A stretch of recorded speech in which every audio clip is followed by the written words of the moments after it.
Okay, this is going to show you how to do the 4 problems that I'd like you to give a try on your Google Slides.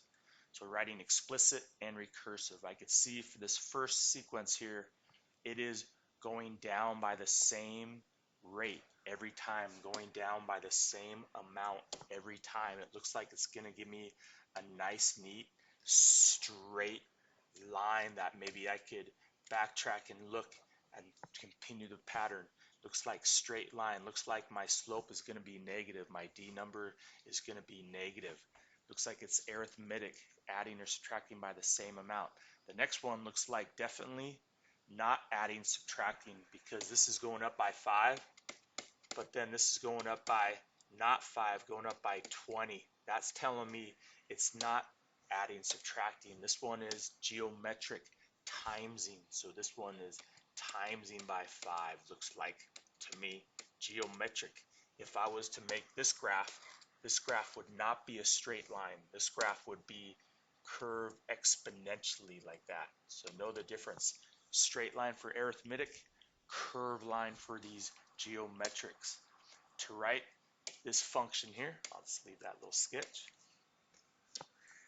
First one here, you need to know that this first term, they're telling you, these are my x numbers right there. These are my y numbers going up, or my f of x numbers. I could tell looking at that first one that my first term is given.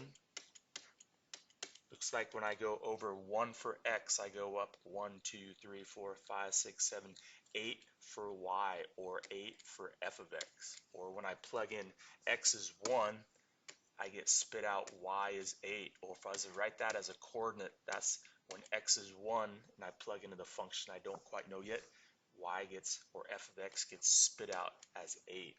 So that's what all I need to know. Just looking at that, I need to know that this pattern is going over 1, down 3, over 1, down 3. If I put that together as good old-fashioned slope words that you've heard, rise over run, that will give me this line slope, or m, or we're going to be using the variable d.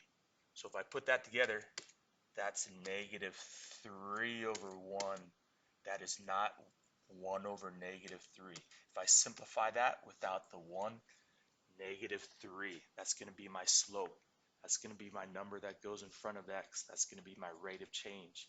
If I backtrack, I could see if I go backwards, instead of going over 1, down 3, if I go up 3, left 1, or left 1, up 3, I see the key 0 term right there, or the function at the 0 term, or the y-intercept number.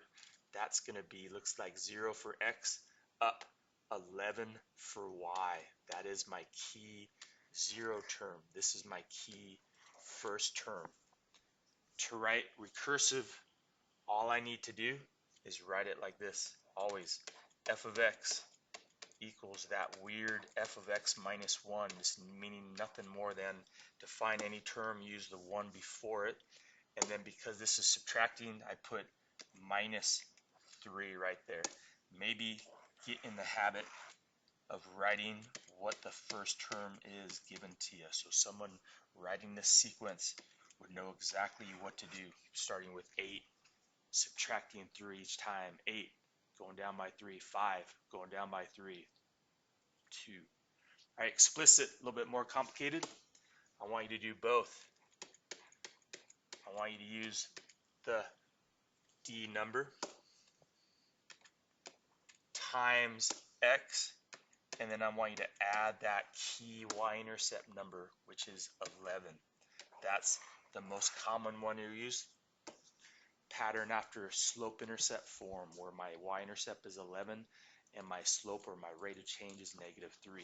Now the weird one that has you shift over 1 still has you use that same negative 3, but you got to write x minus 1 because you're shifting to the right. And if you're shifting to the right, you're not going to use that 11 number. You're going to use that f of 1 number, that 8 right there. So you got to write plus 8. And even though these look different, these are equivalent. They are really the same in disguise. If I took this and distributed, that would give me negative 3x plus 3 plus that 8. And if I combine those two like terms right there, there's the same exact equation. That's why you could plug in any number for x into either one and get the same answer. I need you for full credit to show both. All right, geometric, a little bit harder. This is still the first term right here. Second term, third. My first term, might as well write it, is 1. My 0 term, though, a little bit harder for this because I'm timesing to the right by 5. If I go to that all-important 0 term, backstepping, I'm timesing by 1/5 going to the left. That's the same as dividing by 5. Timesing by 5 to the right, dividing by 5 to the left, timesing by 5 to the right, timesing by the reciprocal of 5 to the left. That's the same as dividing. So what I'm doing, I'm taking each of these numbers times 1/5 divided by 5, 5. 5 times 1/5 or divided by 5, 1. That 1 times 1/5 or divided by 5 gives me that key y-intercept term of 1/5. That's my 0 term. That is crucial. That's why those values start to go smaller. If I went even back further, negative 1, this would be 1/25, and you can see they keep getting smaller as I go to the left. All right, so all I need to do is now put this together, but knowing that this is my R number for this, because this is a timesing one, where the one before it is a D number arithmetic, because you're adding, subtracting. So recursive, same kind of deal, but not adding, subtracting. So I can find any term by taking the one before it and timesing by 5. Get in the habit of writing the first term, just so people know. So if they had to write it out, they're like, oh, that first term is 1. That times by 5, 5, and times by 5, 25. 1/25, going to the left. Divide 1/5 times 1/5. 1/25 times 1/5. 1/125. All right.